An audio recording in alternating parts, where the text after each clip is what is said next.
Thanksgiving is just a few days away, y'all, and you're so excited. And everyone, I mean everyone, your family, your friends, your neighbors, everyone is coming to your home for the big dinner. And there is just so much to do in a short period of time. And you're excited, but come on, let's get real. You're starting to get just a wee bit stressed out, right? So I'm going to be sharing today several things that is really going to make a big difference in those days leading up to Thanksgiving so that you can really take the time and enjoy the holiday. Hi, if you're new here, I'm Melissa Diane. So we're going to start first of all with the planning process. After preparing Thanksgiving for many years, y'all, for anywhere from 25 to 30 people, I've learned several things that I know are going to help you lower your stress level and really help you get organized and really enjoy that whole week of Thanksgiving prep.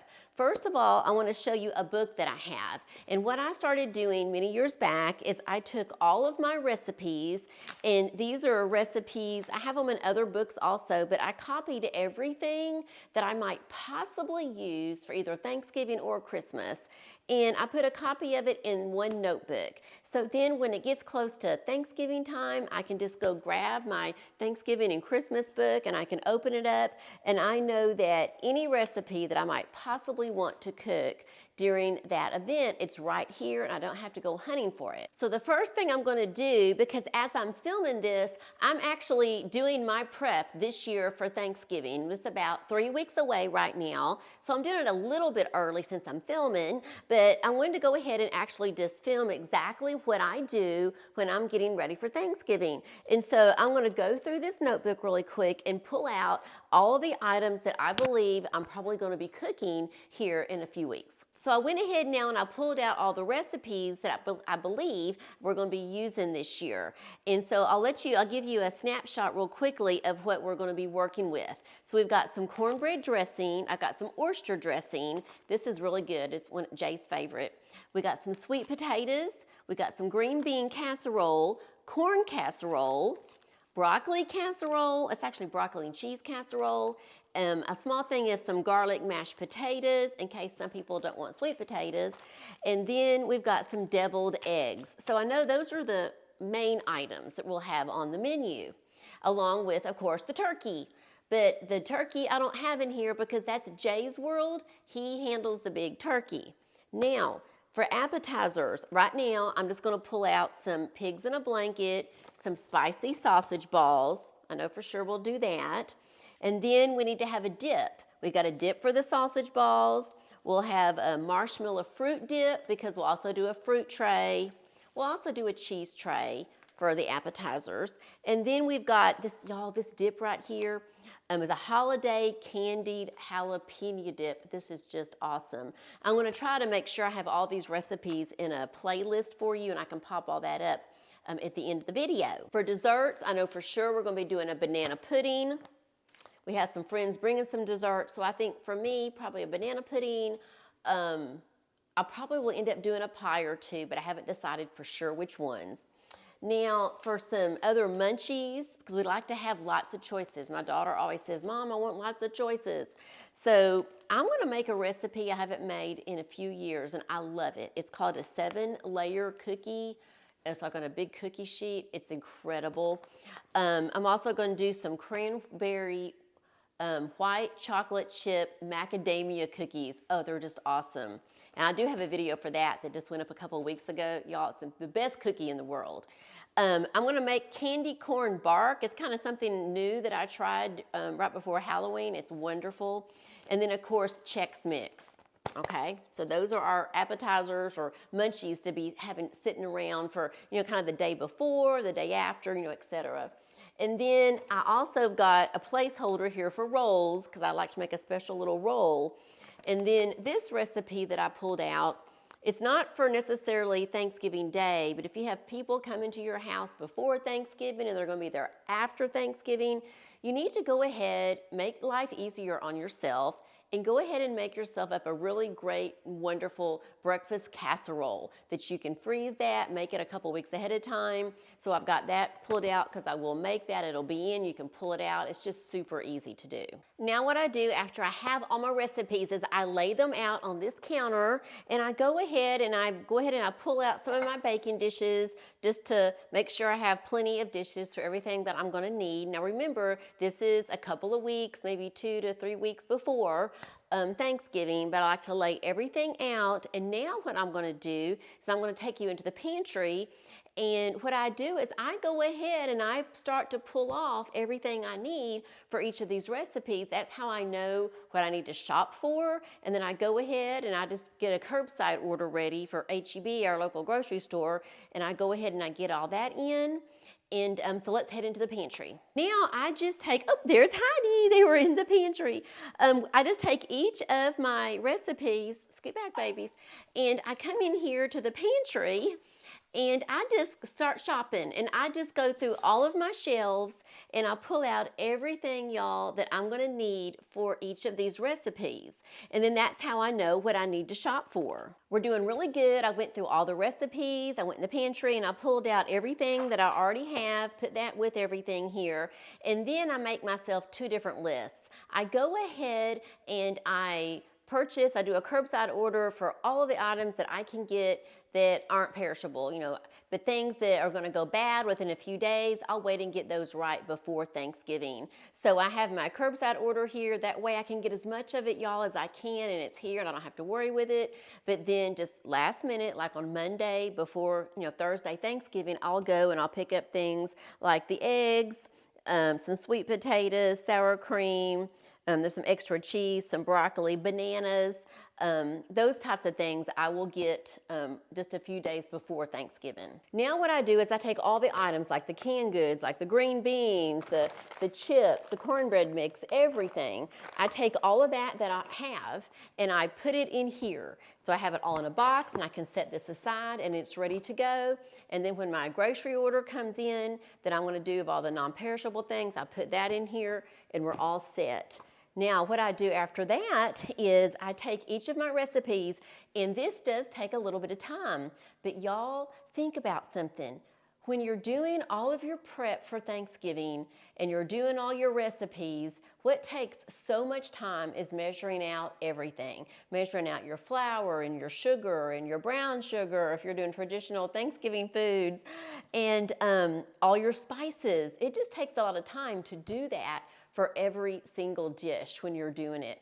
And so I have found the last few years, I'll do this ahead of time actually, and it may sound a little weird, but it actually works.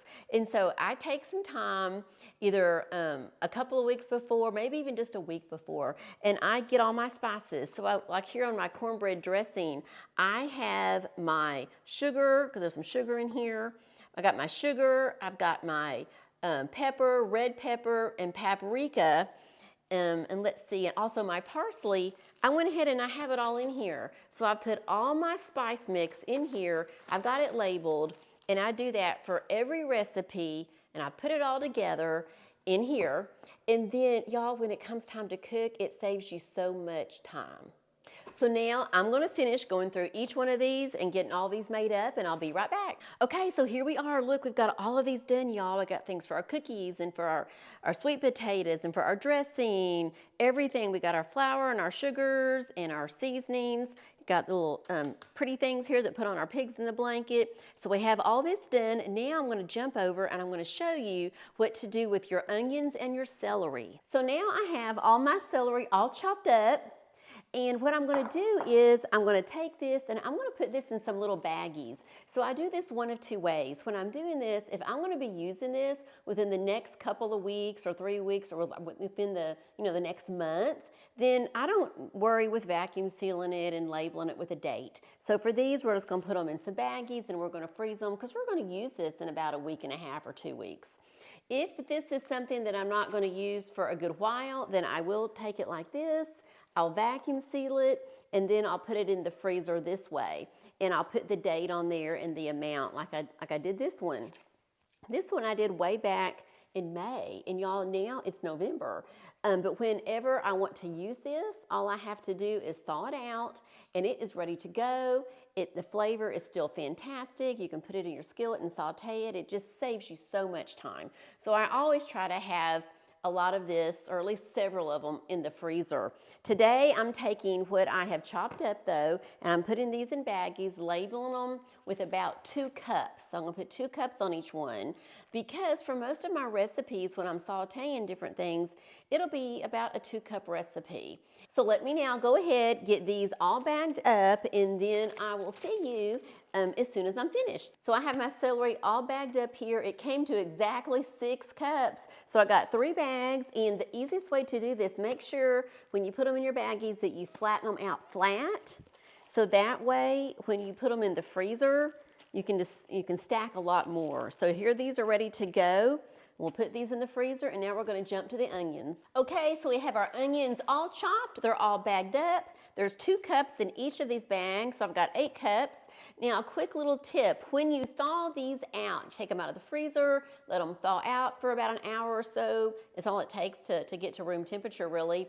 But when you thaw these out, you wanna make sure that you remove any of that extra liquid that it will accumulate, and I find that a little more extra liquid accumulates with the onions than with the celery. I don't see it as much with the celery.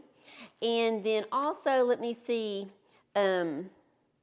another easy way to do that is just to take this and put it in a strainer and then to swish it around with a spoon or with a fork, and that will help remove any extra liquid that might have accumulated. Now these are ready to go. You just take them out of the freezer, let them thaw out for about an hour. You can start plopping them in your skillet with a little butter and saute, and you've got everything ready. And y'all, this makes, especially your dressing, if you are someone who makes a big cornbread dressing, oh, this saves you so much time the day that you're doing that. Let me show you how I just store these. I just put these just like this. Looky here. I just put them right here in the bottom of my freezer. They're ready to go. So we got the onions, we've got the celery. These right here, y'all, these are some jalapenos. We've got a garden, and I grow jalapenos, and I will also freeze those, and those are great for seasonings a little bit. So anyway, that's the easiest way to do it. Now, one other thing I do like to do is I like to take a piece of paper and write down everything I'm doing that week of Thanksgiving, Monday, Tuesday, Wednesday, and even Thursday morning. So that way it helps me not forget anything. And if there's anyone helping me in the kitchen, then we are all on the same page and we know what we're doing. I'm going to show you what I write out on my piece of paper. I went ahead and I put it actually on a board so that y'all can see it, and y'all let you take a screenshot if you want to. That way you'll have this and it might help you. So I'll let you get a screenshot if you want. And then let me just show you real quickly again. So 2 to 3 weeks before, that's when I'm going to pull the recipes out, do some shopping. These items right here, y'all, I go ahead and I make them and I freeze them. Sausage balls, I just don't actually, well, actually I'm wrong. On the sausage balls, I do cook those. I make those sausage balls, I cook them, and I vacuum seal them, and I freeze them. The cookie dough, and then we got your onions and your celery. All of that you just freeze. And for the cookie dough, I do take those and go ahead and put them in balls so they're ready to go. On Monday is a last minute grocery shopping. I make Chex Mix, and then I will make and freeze for the pigs in a blanket and the rolls. I just get them ready. I don't cook them. I get them ready to go. I'll flash freeze them, and then I will put them in, I'll vacuum seal them and then put them in the freezer. And then here on Tuesday I go ahead and I will make the bread for the dressing, the cornbread, the bread, get it all crumbled, because y'all, that takes a lot of time. And then I make any snacks like any crack or cheese balls, and those will be ready still, and they'll be good till Thursday. And then on Wednesday, if you love cooking, then Wednesday is your day. And all of these dishes here, y'all, are so easy to do on Wednesday. It takes time, of course, throughout the whole day, but they're easy to do because you've already done all this prep. And then I go ahead and get any tables ready, tablecloths, decorations, anything like that. I do put on a pot of cider to drink while I'm doing this, and it's also then it's out and it's ready to go for the next day. And then on Thursday, it makes it so much easier. All we do is Jay does the turkey, and then I make a banana pudding. I put the pigs in the blanket in the oven, sausage balls in the oven. We make maybe a little cheese tray, sometimes a fruit tray. And then these items right here, guess what? All you do is you warm them. And so that just makes Thanksgiving Day so much easier. Now be sure and check out that next video that's popping up. I'll see you there in a few minutes. Bye-bye.